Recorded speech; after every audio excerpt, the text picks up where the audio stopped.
Hello, and welcome to the Encourager Podcast, where we have encouraging conversations to help you joyfully harmonize your home and work life. I'm your host, Rebecca Scott.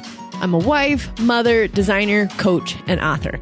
I'm here to help encourage and empower you to confidently make decisions that work for you and your stage of life, whatever that might be. Are you ready to take your life to the next, more organized level? Are you tired of feeling overwhelmed and overstressed over all the roles you have? The Encourager Academy can help you take back the joy in these roles and help you harmonize both home and work life.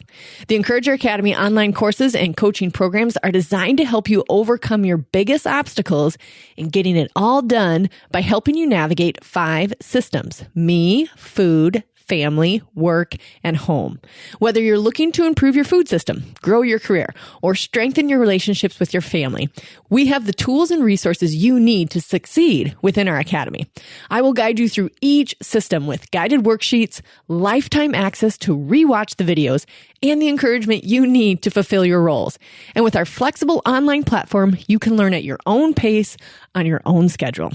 Here are just a few of the benefits of joining the Encourager Academy: lifetime access to rewatch the videos and the guided worksheets, proven strategies and techniques for overcoming overwhelm and general fatigue with all your roles, practical tools and resources for improving all your systems no matter how much or how complicated, and flexibility to learn and grow on your own schedule from anywhere. So why wait? Join the Encourager Academy today and start harmonizing both work and home life. Use the code WeGotThis to get $50 off. Visit our website at theencourageracademy.com to learn more and enroll. Hello, Encouragers. On this week's podcast, you know I've had a theme kind of going in the background here, and you've listened to my podcast about how to be intentional in relationships. And one of those really important relationships or roles, if you will, is parenting.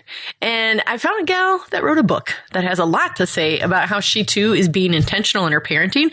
So I'm excited for you to get to see from Amy's point of view what that means and just the practical way to start applying it, because before we know it, you know, the age-old thing is like they're out of the house.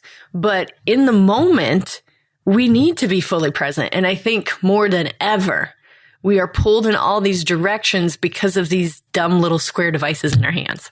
And so I've tried to figure out for myself really practically, how do I remain being present, but also intentional? And so I think we just need some footwork and some steps and some practical knowledge about how to do that. So without further ado, we welcome our guest, Amy Wiechel. Hi, Amy. Hi, thanks for having me. Yeah. Well, thanks for being on. Amy is a wife. She's a homeschooling mom of 4. She's an author and she's an international traveler, which hopefully we'll get a chance to talk a little bit about that as well. So, Amy, I know that you've mentioned a parenting plan. What is a parenting plan? So, a parenting plan is having a plan for your parenting, like something that you've thought of. You have your vision for your parenting. You have what you want your family to do. And then this is how you get to that point where your vision is. That's kind of it in a nutshell. So how did you come up with your particular family's plan? Like, how did you reverse engineer that once you came up with that? So how it actually kind of started with just living our lives. So how it really happened was we were very, you're just kind of, when you're a parent, the kids don't come with a manual. So you don't have like, this is what you do first, this is what you do next. And so you kind of go with what your parents did with you or what other people around you are doing. And so that's kind of where we were at. And a couple of things happened in our lives and we were like, maybe this isn't the best for our family. And so then we ended up going through the process of trying to figure out to be more intentional. And we met with our coach and he said, because we were like, what else can we do as parents? And he said, well, let me see your parenting plan. And we're like a plan, like a written plan for your parenting. We have that for like a business or something, you have that for other aspects of your life. But for parenting, these precious children that God has given you, we were like, we don't even have a written down plan for them. So in the end, we took that information and we went and we searched online. We couldn't find anything on like how to develop this process. So through trial and error kind of, through we roughed out the course of like what we were going to do. And so we kind of looked at our strengths and weaknesses, and we looked at what we wanted for our family, our vision. And then we kind of went back from that. Okay, now how do we get to that point? And so we kind of went back. These are the different things that are important to us. This is what our family culture is like. This is what we want our family culture to look like. And so we kind of went that way. And so when we were all done with our plan, which if you're interested, I can tell you like the steps of the framework. I don't know if you want me to go through that now. Yes. So this is what we did, but we kind of polished it for other people because, we didn't know what we were doing. We were kind of figuring out as we went. But now looking back, we can have more of a plan. So we started with like looking at our strengths and weaknesses. And then the next step is like in your family culture and your vision for your family. And then we have a framework that's called STEWARD, and it stands as STEWARD. And that's just kind of outlines the steps of the process. So first of all, you seek God. That's what the S stands for, and see what he says about parenting. What does he say we should be doing? It's often not what the world around us is saying. So it's really good to be intentional and see what God is saying about it. And then trajectory and target is what the T stands for. So that's where do you want your family to go? What path do you guys want to be on? And then the E is for explore your options. And that's just, there's so many different options out there. And maybe you haven't even thought of some of those things. For us, one of the things was homeschooling.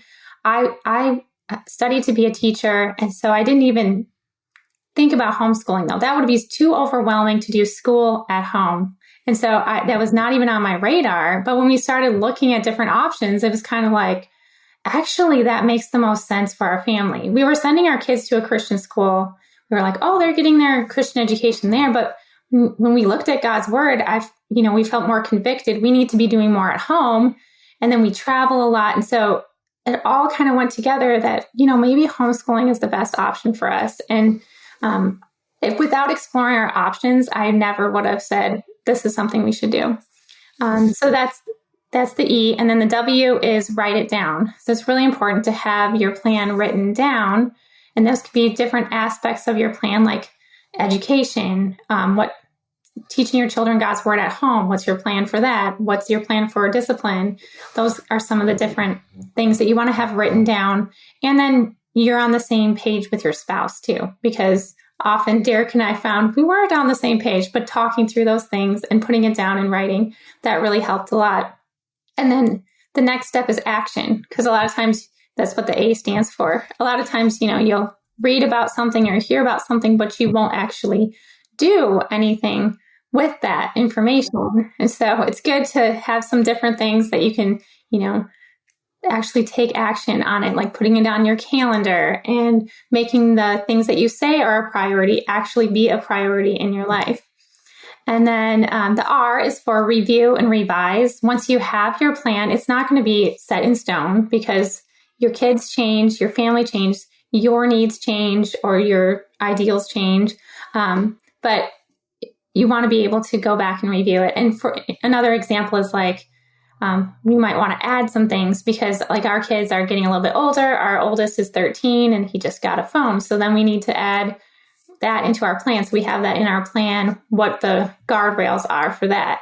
And we did that even before he got a phone. We were already starting to talk about that and put it in our plan. So as they get older, there's things like that. And then also, and revising it. If something's not working, you can change it. It's not, like I said, set in stone. And then the D is for direct others. And so once you're on a good path and, it's just very rewarding to like help other people, to show them like, you don't have to just do what the world is telling you. You can be more intentional. And then, so basically this whole steward framework is what we went through and what we want to share with other people. Well, oh my gosh, I love a framework and I love all the words you chose. It's very similar to what we call in our life the family system. And it's something that's in my Encourager Academy and all of this. But just to like be intentional, when we do enter it, we're like, okay, well, I thought we were going to do it this way. And your husband's like, what? No, I thought we were going to do it this way. So just to like be like, to sit together and go, well, we do need to have a plan is vital. I mean, it really is. Otherwise, they do leave home or you're experiencing all these problems and you're like, it's because there hasn't been enough communication around it, or it's a little bit fuzzy between how one child behaves and the next child behaves. I love that you emphasized, write it down, but it's subject to change. And I love too that you gave permission, like it might change because of your ideals, not because of a stage of life or a different role being taken on, but it might be that your ideals change. And for me, that looks like you just get really convicted about something that you're like, this doesn't align. This doesn't fit anymore. I don't want my child or children to be going through this, whether that is a homeschool situation or a public school situation or a sporting or activity where you're like, I don't know that we align anymore with continuing on that. And if you had the parenting plan, you'd be able to go back to that and kind of take a peek. And even out there, if you're listening, you don't have the parenting plan. I love that you gave us the framework, and we'll tell you about Amy's book here also at the end here so you guys can get that and have a little bit more context. But just the framework alone makes me relax. Like, okay, here is what we can start out and following. You mentioned having the steward as your framework. I'm curious because we have what we call the honey huddle, and it's a meeting that Nicholas and I have every month, and we review it every month from the month before and that month. And then during the month, we may check back on it. How often do you review your framework? We usually review it we review our vision every day, twice a day, like in the morning and at night before I go to bed. But with our parenting plan, that specific plan, we do it regularly and probably like weekly. We especially like dig into it when we're on trips. Like, so if we're traveling in the car, we will go through it and we'll look. And that's when we do like our revisions. If we need to revise anything, and we'll really look at it and say, wait, are we actually doing what we're saying here? Or do we need to make sure we're doing some things that maybe are on our parenting plan that we haven't implemented yet, which that has happened before too. So I think it's important to look over it regularly because otherwise you forget. And when we say our vision every morning, I read it out loud when my husband is eating breakfast. And then at night we come back together again at the end of the day, and then he reads it. And so it's kind of ingrained in my thoughts and my, throughout the day, I'm just like, oh yeah. And then phrases, because I almost have it memorized just because we do it so often with our vision. So Amy, can you tell us what is your vision for your family? So our vision is that we will bring up our children in a Christian home, daily sharing and discussing God's word. We will provide them with a Christian education that allows them to discover and use their own God-given gifts. We will spend quality time with the kids individually and together as a family, both at home and when traveling. We will consistently train and discipline our children in a God-fearing way.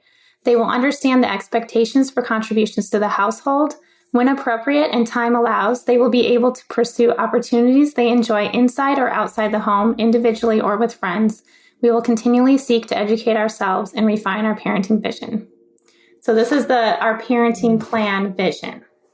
And this you guys wrote by yourself, or was your coach also helping you walk through this? This we did by ourselves.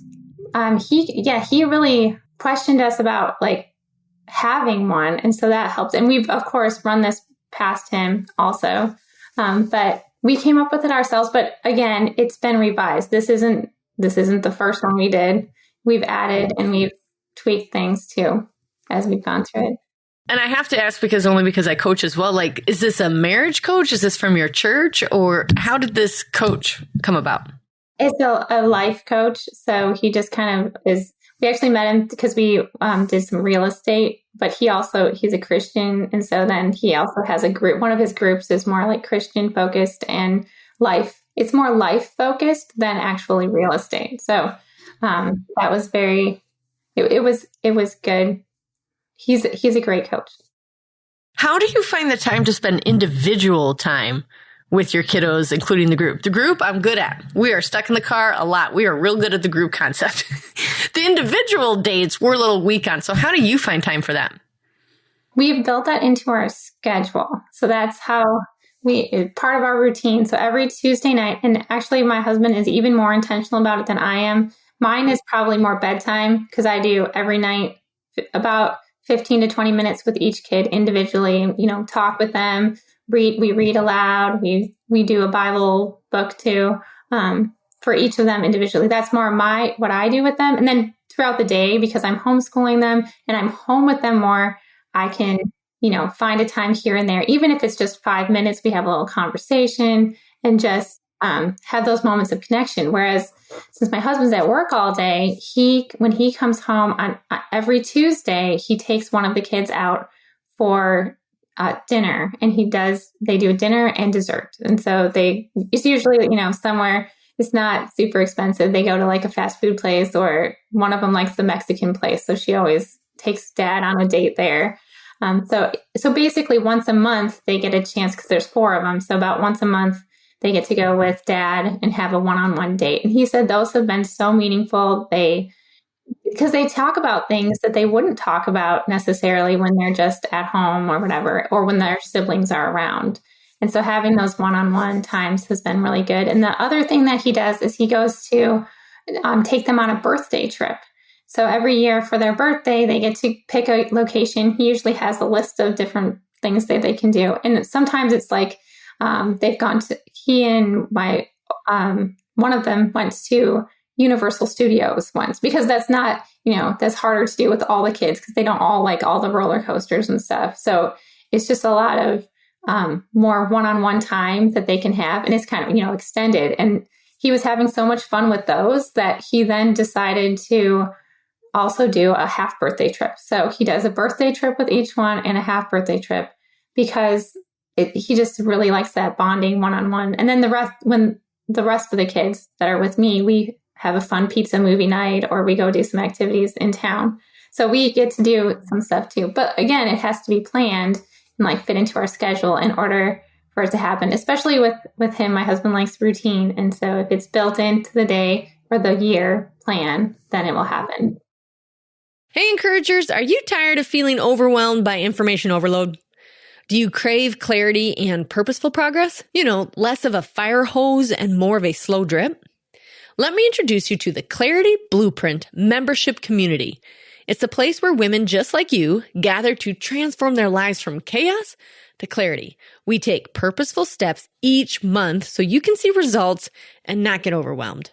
Imagine this: twice a month, you'll join a supportive group of like-minded women on a journey to make progress in smaller, more edible bites than another huge commitment of time or energy. Our sessions are designed to help you cut through the noise, set meaningful goals, and take actionable steps toward progress. Think of it like your podcast listening with additional support. You'll get access to our monthly calls, worksheets, videos, guest speakers, resources, and a fun community that's cheering you on every step of the way. Say goodbye to overwhelm and hello to purposeful progress immediately. We promise to keep it simple yet impactful and very affordable. Visit theencouragerpodcast.com, click on the tab Clarity Blueprint, and become a member today. You can join at any point, and we can't wait to see who's going to walk along this journey with us. That is next level, I got to admit. That is next level intentionality. And this is not how we started.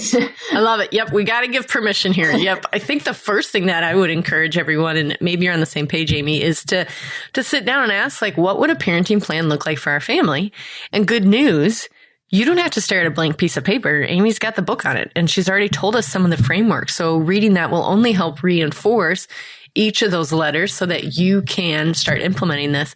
And again, the reason is so that we are good stewards of the gifts that God has given us.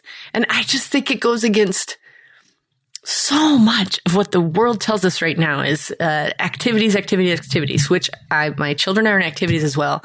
And they're learning things and they're having fun. But to the fever pitch that I think the world endorses, I'm like, I'm not signing up for that. And we're going to be making some transitions in our family in the next coming year. I'm not ready to share them just yet, but I will be after we've kind of ironed through them, where I just met kind of that threshold too, where I was like, we're no longer in control of this. I don't like this. And I could see it all over my children's faces, and I could see it on my face and my irritability that this, we thought we would be really intentional, but it's starting to feel like it's out of our control, where we need to be, why we need to be there, who we are serving. All of that. And so I'm looking forward to the framework that you provided and getting back on the page of where I think God wants the Scotts to be, and same as the call for you guys where he really wanted you guys to step into. So thank you so much for providing a framework so we don't have to stare at a blank piece of paper and go, okay, what is our parenting plan? How often do you say you revise it? Like, is it yearly you sit down and kind of have, or maybe you could tell us, I think part of a parenting plan would also be a marriage plan, which might be another subject, but do you and your husband prioritize that part of your parenting plan, like the two of you? Yeah, so we even have a separate marriage plan too. But oh, okay. Podcast number 2 will include that, but give us some ideas. So we have, a couple times a year, we go somewhere by ourselves, like with a part of our coaching, we do some mastermind retreats. And so that's kind of built into our schedule is to go there. And my parents live close by, so they can watch our kids. And so we're able to like get away together, but also even just like the day-to-day things, we're able to, like I said, like every night, every morning we see each other, every night we kind of get together, read over our vision, do some Bible study together.